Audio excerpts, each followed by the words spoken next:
Dünyanın en büyük motosiklet fuarı. En büyüğünün yanında aslında Çin'de veya Tokyo'da daha büyükleri yapılıyor belki ama en etkili olan motosiklet fuarı İtalya Milano'dayım.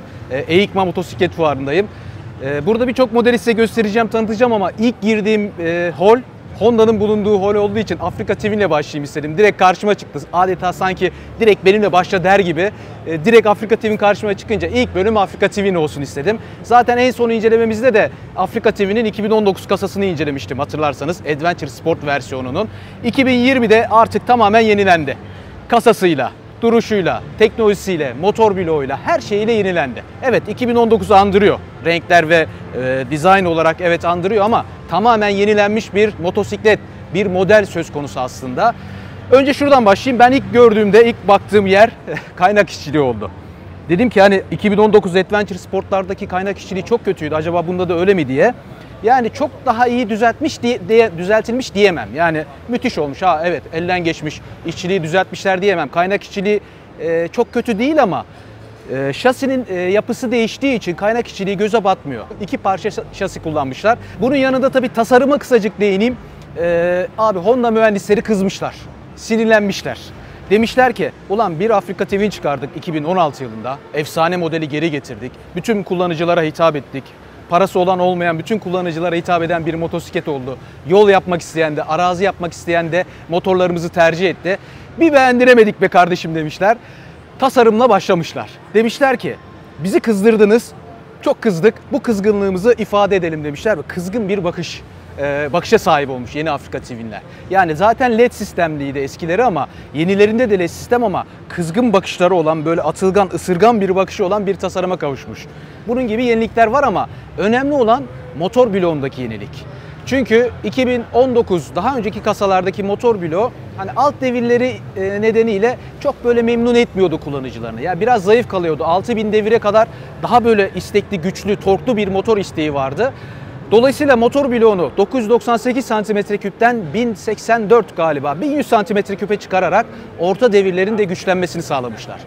Tabi sadece hani orta deviri güçlendirmek değil amaç. Bütün gaz hissiyatıyla, bütün sürüş hissiyatıyla motor bloğunda değişiklikler, teknolojik olarak değişiklikler, geliştirmeler var.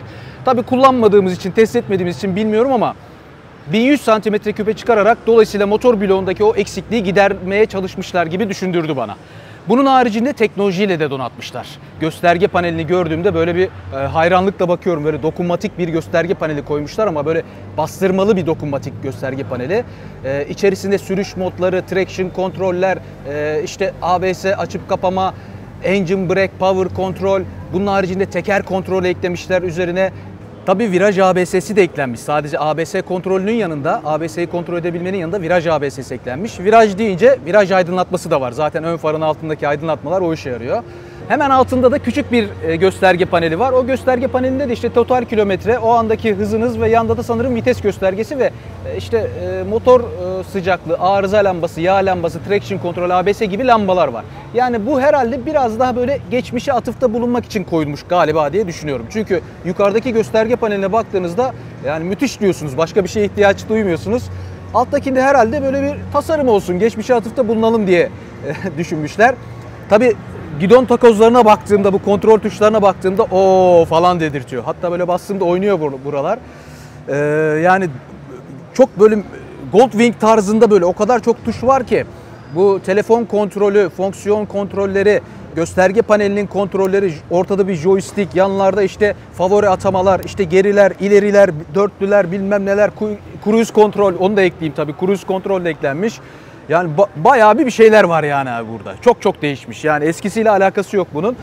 Dolayısıyla fonksiyon tuşuna bastığımda evet Goldwing'i andırıyor. Öyle söyleyebilirim. Goldwing'de de şu fonksiyon tuşu vardı diye hatırlıyorum. Andırıyor. Şu an önümden birileri geçecek ama geçmediler. Öbür tarafa gidiyorlar. Evet.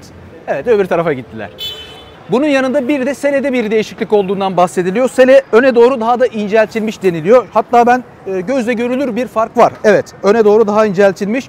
Çünkü diğerinde biraz daha böyle genişti. Bu poponun yanaklarına bir 30 dakikalık kullanımlarda bir böyle bir ağrı veriyordu. Bunda evet daha sanki iyi olmuş hissiyatı verdi ve daha iyi sanki buradan sarılıyormuş gibi böyle oturduğunda daha iyi sarılabilirmiş hissiyatı verdi. Dolayısıyla abi motosiklet baştan aşağı değişmiş, yenilenmiş.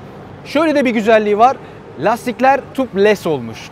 Tubeless. Yani şambiyersiz, iç lastiksiz olmuş ama sadece Adventure versiyonunda.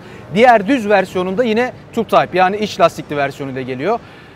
Dileğim, isteğim şu, umarım bu bir versiyondur. Umarım bir donanım paket seçeneğidir. Yani diğer versiyonu alıp da tubeless jantlısını almak isteyenler için umarım önünü açarlar. Yani aksesuar paketi, donanım paketi içerisinde umarım önünü açarlar. Açmazlarsa o kötü bir şey. Bir de tabii şu şeye bakayım.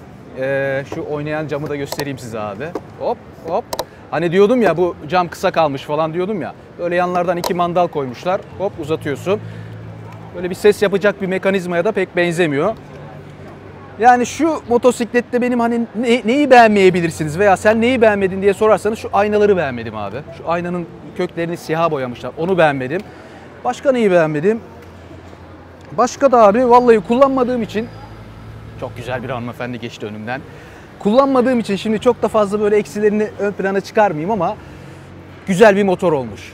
Benim üzerinde oturduğum versiyonunda elektronik süspansiyon yoktu. Adventure Sport'tu o. Bu da Adventure Sport ama bunda elektronik süspansiyon var.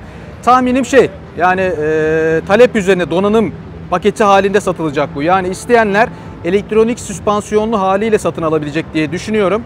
Neyi beğenmedim? Net olarak onu söyleyeyim. Fiyatını. Türkiye fiyatı henüz belli değil ama söylemeyeyim buradaki fiyatını da, büyük ihtimalle yüksek rakamdan gelecek. Eğer o tahmin ettiğim 140-150 bandında gelirse işi çok zor. Yani Avrupalılara rakibi olarak düşündüğümüzde işi çok zor. Çünkü bizim Türk kullanıcısı abi hani 140-150 ona vereceğimi Avrupalının bilmem şunu alırım der. Ben de dahil denir yani. Dolayısıyla Afrika TV'nin Adventure Sport'un yeni kasası böyle. Eski kasasını da hemen göstereyim size arada. Afrika TV'nin bölümünde önümden geçenler varken bitirmiş olayım. Görüşmek üzere.